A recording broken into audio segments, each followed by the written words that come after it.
वहीं इराक में बंधक बने भारतीयों के परिजन गमजदा हैं।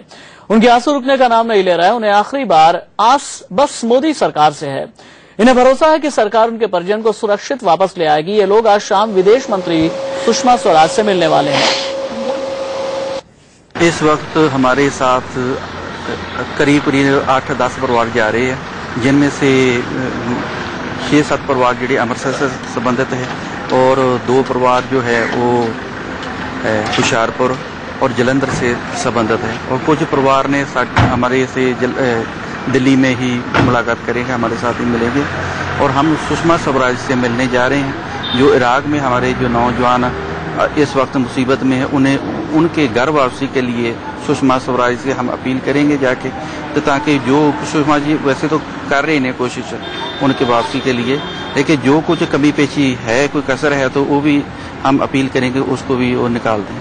MEA में जा रहे हैं और सुषमा स्वराज जी से मिलने, उनसे टाइम लिया हुआ है। 3:30 बजे की मीटिंग है उनके साथ। मुझसे बात की थी उन्होंने कल, तो उन्होंने आश्वासन दिया था कि हम आपके साथ हैं और कर रहे हैं अपनी पूरी कोशिश। मेरे साथ 9 परिवार हैं, तो उम्मीद तो है कि अगर उन्होंने कि कुछ ना कुछ वो करेंगे ही, क्योंकि उन्हीं के हाथ में वही कर सकते हैं। हम तो अभी कुछ कर नहीं सकते, हम तो जस्ट उनसे रिक्वेस्ट कर सकते हैं कि आप हमारी हेल्प करें।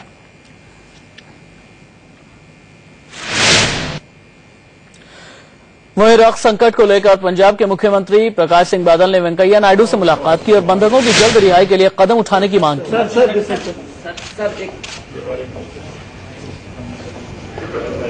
नहीं, सारे ही पंजाबी हैं वो।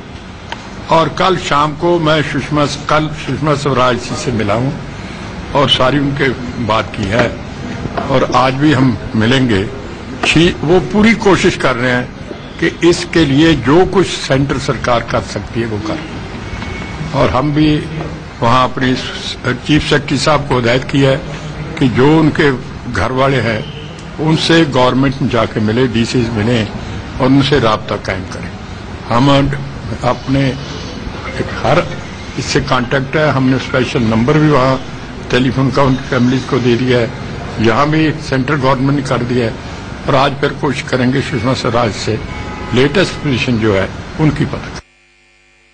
Our effort is to see that they are released earliest. We are using all our channels to get them released at the earliest. We don't want to make any statements and then complicate the issue further.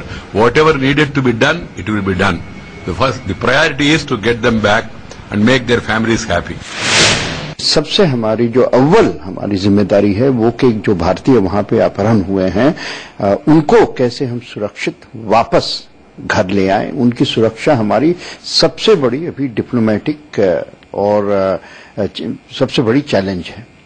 तो अगर इसमें हमारे जो दुनिया में हमारे जो दोस्त हैं, मित्र हैं, भारत के हर जगह मित्र हैं, उनसे मदद मिलती है तो हम समझते हैं कि बहुत अच्छी बात है।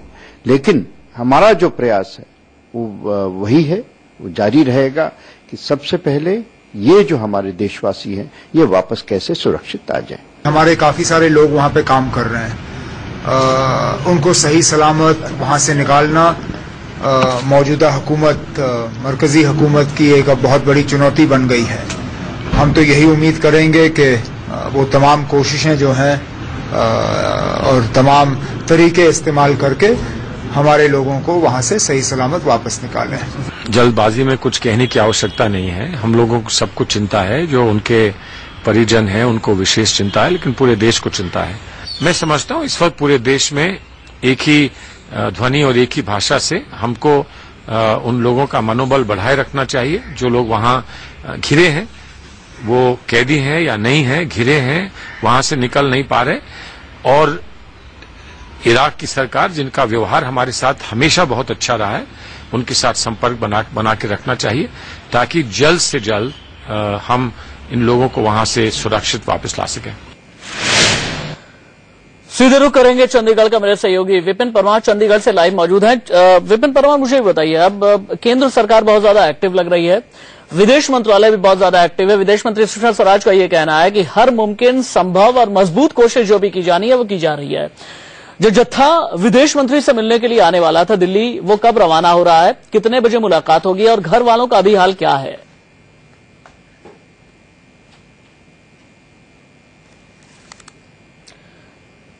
आप मुझे सुन पा रहे हैं विपिन? चलिए, विपिन से हमारा संपर्क नहीं हो पा रहा है।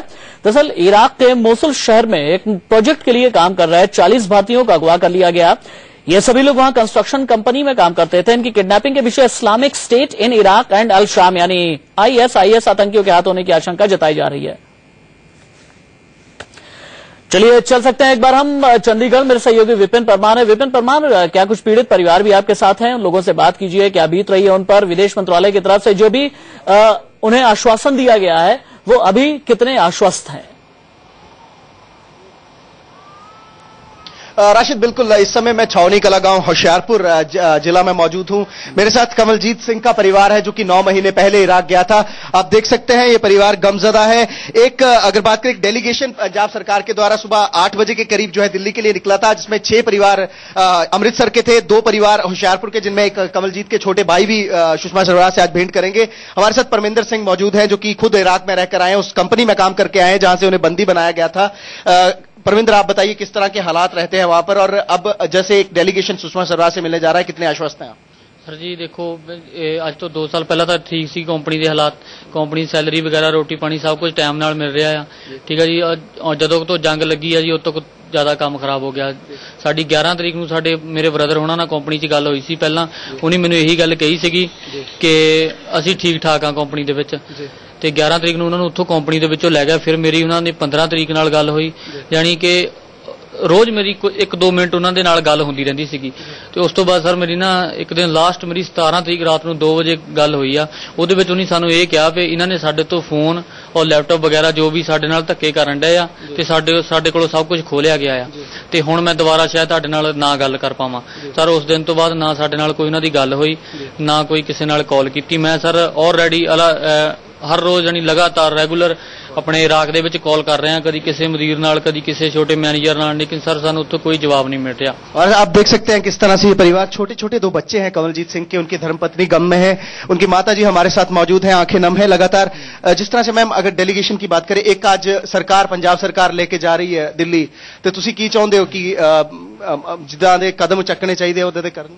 ਅਸੀਂ ਇਹ ਚਾਹੁੰਦੇ ਕਿ ਸਾਡੇ ਬੱਚੇ ਜਿਹੜੇ ਵਾਪਸ ਆ ਜਾਣ, ਆਪਣੇ ਪਰਿਵਾਰਾਂ ਦੇ ਵਿੱਚ ਰਹਿਣ, ਕਿਉਂਕਿ ਸਾਡੀ 15 ਤਰੀਕ ਨੂੰ ਉਹਨਾਂ ਦੇ ਨਾਲ ਗੱਲਬਾਤ ਹੋਈ ਹੈ ਜਿਹੜੀ, ਤੇ ਹੋਰ ਸਾਡੀ ਕੋਈ ਗੱਲ ਨਹੀਂ ਹੋਈ। ਉਹਨੇ ਇਹ ਕਿਹਾ ਹੈਗਾ ਕਿ ਮੈਂ ਠੀਕ ਠਾਕ ਹਾਂ, ਕੋਈ ਫਿਕਰ ਨਹੀਂ ਕਰਨਾ ਹੈਗਾ, ਬਾਕੀ ਸਾਡਾ ਰੱਬ ਰੱਖਾ ਆ। ਇਹ ਸਾਡੇ ਨਾਲ ਬਾਤ ਕੀਤੀ ਹੈ। ਬਾਕੀ ਮੇਰੇ ਸਾਰੇ ਗੈਸਟ ਆਏ ਹੋਏ ਸੀਗੇ, ਉਹਨਾਂ ਦੇ ਨਾਲ ਸਾਰਿਆਂ ਨਾਲ ਗੱਲ थोड़ा चिर गल की। उनकी धर्मपत्नी हमारे साथ मौजूद है, हाथ में फोटो है, गमजदा है। मैम आखिरी बार आपकी कब बात हुई थी? 15 तारीख। 15 तारीख को। क्या 9 महीने पहले वो इराक गए थे, किस तरह की क्या ख्वाब थे, क्या किस तरह की तरक्की करना चाहते थे? देखिए राशिद, बिल्कुल परिवारों में गम है। कुछ लोग गांव के यहां पर मौजूद हैं, उनसे बात करेंगे। आंखें सभी की नम है राशिद। और इसी तरह से अगर पंजाब के हर गांव की बात करें, हरियाणा के 8 युवा जो है वहां पर इराक में है। ये परिवार जो है यही चाहते हैं सरकार से। आपसे जानना चाहते हैं, एक डेलीगेशन पंजाब सरकार दिल्ली लेके गई है, तो की चाहते हो तुसी? ਅਸੀਂ ਕਹਿੰਦੇ ਵੀ ਸਾਡੇ ਬੱਚਿਆਂ ਨੂੰ ਵਾਪਸ ਮੋੜ ਦੇਣ ਸਾਡੇ ਘਰ। ਸਾਡਾ ਪਰਿਵਾਰ ਬਹੁਤ ਦੁਖੀ ਹੈ ਇਸ ਵੇਲੇ, ਸਾਥੋਂ ਬਰਦਾਸ਼ਤ ਨਹੀਂ ਹੁੰਦਾ। ਸਾਡੇ ਬੱਚਿਆਂ ਨਾਲ ਉਧੜੇ ਗੱਲ ਹੋਈ ਆ, ਮੁੜ ਕੇ ਗੱਲ ਨਹੀਂ ਸਾਡੀ ਕੋਈ ਵੀ ਹੋਈ। 15 ਨਾਲ ਗੱਲ ਕੀਤੀ ਉਹ 15 को आखिरी बार क्या बात की? ਹਾਂਜੀ, ਇਹ ਬਾਤ ਉਹਨੇ ਕੀਤੀ ਹੈ ਕਿ ਅਸੀਂ ਠੀਕ ਠਾਕ ਆ, ਸਾਨੂੰ ਮਤਲਬ ਸੇਫ ਜਗ੍ਹਾ ਤੇ ਰੱਖਿਆ ਗਿਆ ਹੈਗਾ, ਤੇ ਸਾਡਾ ਫਿਕਰ ਨਹੀਂ ਕਰਨਾ ਕੋਈ ਵੀ, ਬਾਕੀ ਸਾਡਾ ਤਾਂ ਰੱਬ ਰੱਖਾ ਆ, ਤੇ ਜਿੱਦਾਂ ਦਾ ਇੱਥੋਂ ਮਾਹੌਲ ਹੈਗਾ ਆ। ਤੇ ਉਸ ਤੋਂ ਬਾਅਦ 17 ਤਰੀਕ ਰਾਤ ਨੂੰ 2 ਵਜੇ ਇਸ ਲੜਕੇ ਨਾਲ ਹੀ ਸਾਡੇ ਨਾਲ ਗੱਲ ਹੋਈ ਹੈ, ਹੋਰ ਕਿਸੇ ਨਾਲ ਨਹੀਂ ਗੱਲ ਹੋਈ ਹੈ। ਉਹਦੇ ਬਾਅਦ ਸਾਨੂੰ ਕੋਈ ਨਾ ਫੋਨ ਆਇਆ ਹੈਗਾ, ਤੇ ਅਸੀਂ ਬਾਰ-ਬਾਰ ਫੋਨ ਲਗਾ ਰਹੇ ਹਾਂ, ਸਾਡੀ ਕੋਈ ਗੱਲ नहीं हो रही किसी के नाल भी। तो राशिद, ये कमलजीत की पिक है, आप देख सकते हैं। उनके छोटे भाई तकरीबन 3:30 बजे जो डेलीगेशन पंजाब अमृतसर से निकला है, विक्रमजीत सिंह मजीठिया के पीए उनको खुद एस्कॉर्ट करके लेकर जा रहे हैं। होशियारपुर के 2 परिवार जो है यहाँ के, इस गांव की बात करें, 2 लड़के 2 युवा यहाँ से गए हैं, और उनका परिवार लगातार यही मांग कर रहा है कि उनके बच्चे जो हैं, उनके युवा जो घर की खुशी के लिए बाहर गए थे, रोटी कमाने के लिए बाहर गए थे, उनको सुरक्षित जो है भारत सरकार वापस लेकर आए। जी राशिद। विपिन, मैं चाहूंगा कि इस परिवार के एक सदस्य ऐसे हैं जो इराक में रह चुके हैं। उन्होंने इराक की आप बीती बताई है कि इराक में काम करते हुए क्या गुजरा, किस तरह से काम करते हैं, क्या मुश्किलात पेश आती हैं। उनसे और भी बात कीजिए कि कितने दिन तक ये इराक में रहे हैं, क्या कुछ और गुजरी है, किस तरह से काम किया जाता है, कितने खतरे रहते हैं वहां पर। बात कीजिए उनसे, आप उनका और अनुभव जानिए। जी बिल्कुल राशिद, परमिंदर के पास एक बार फिर से जाऊंगा। इराक में खुद काम करके आए हैं। परमिंदर, आपसे जानना चाहूंगा, इराक की बात करें, आप खुद वहां पर उसी कंपनी में काम करके आए हैं। मैं आपसे जानना चाहूंगा किस तरह के खतरे रहते हैं, क्या हालात रहते हैं इराक? सर हालात तो फिलहाल पिछले साल में तकरीबन ठीक ही रहे सर, कोई ऐसी बात नहीं हुई।